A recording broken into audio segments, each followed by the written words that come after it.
Hi, thank you for joining me. This is your business coach, Jason, and we're talking about your business plan again. This is part three, the marketing analysis. This section should illustrate your knowledge about the industry your business is in. So the marketing analysis is going to be different for every business, because every business is going to be different from the next one, even if they're kind of in the same industry. Every business should include a marketing analysis in their business plan. It's one of the most important reasons to do a business plan. So even if you're not going to do the rest of the plan, this is the one you need to do. If you're starting a new business or renewing an existing business, you should renew your marketing analysis at least every year. The markets are always changing. Your business needs are going to be changing, so you need to watch for whatever is changing in your market. Now, marketing analysis is not the easiest thing to do, but it is essential to your business. If your competitors have done one, then you're going to be that much farther behind. But most likely with small businesses, your competitors have not done one, which is going to put you ahead of them. So let's roll up our sleeves and get started. Begin your market analysis by defining the market in terms of the size, the structure, the growth prospects, the trends, and the sales potential.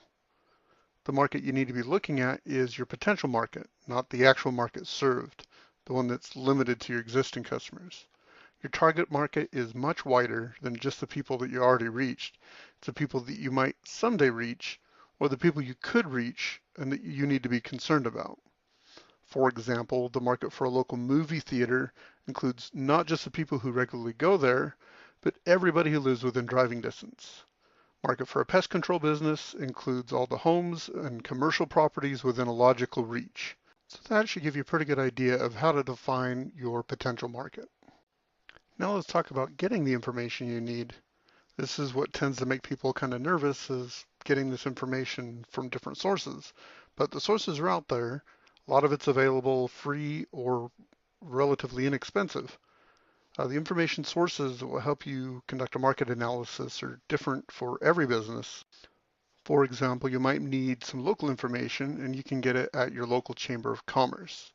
It's a huge resource that I've found is really underutilized by people.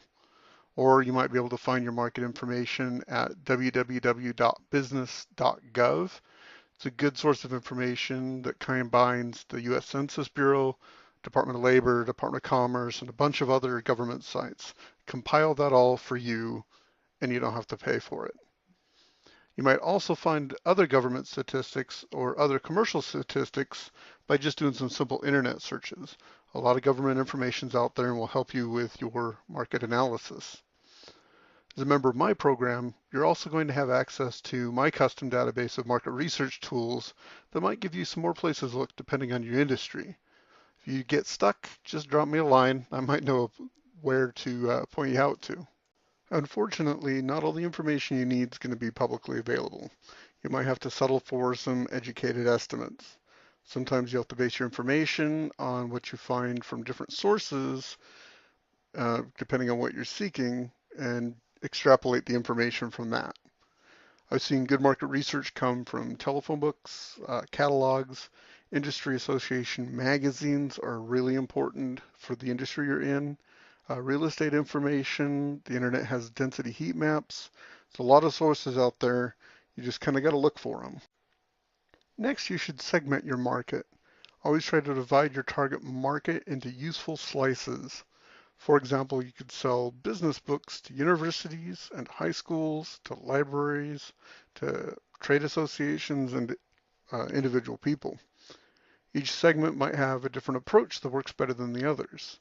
This segmentation allows you to focus on your market more accurately, helps you target specific people with a specific message, and helps you focus on your user needs with your marketing. Let's use a book example. Universities might need an abridged version with teaching manuals, where individuals might need audiobooks. Knowing your market segments will help you make better decisions when it comes to providing the products to the correct people and for communicating with them in the best way possible. You should also be able to measure and quantify your market. So you need to look for your market size and the market growth.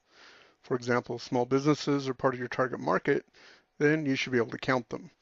You need to know whether you have 42 businesses in your market or 4,000 or 7 billion.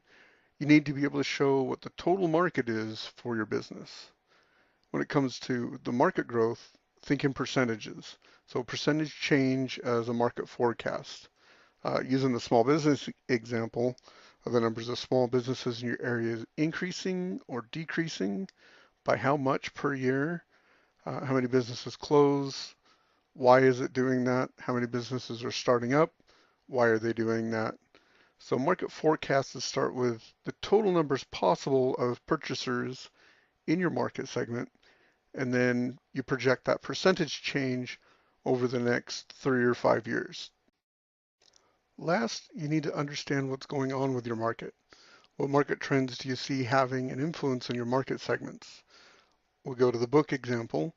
If there's a trend that shows more people are purchasing Kindles or more books on cell phones, what does that do to your sales? Is there a trend towards smaller formats, lower prices? You need to watch what the selling trends are, what the buying trends are. How does the increase in YouTube watching affect your market? The questions that affect the target markets will be different for every business, and these are just some examples. What's important is that as you create your business plan, you become aware of the market trends that affect your specific market.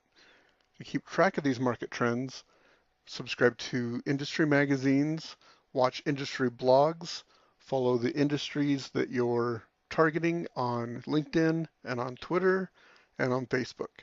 That way you can kind of see where those segments are going, what the market's doing, and how you can best capitalize on it. And that is how to do a marketing analysis. If you have any other questions, feel free to drop me a line. This is your business coach, Jason Porter. Have a good one.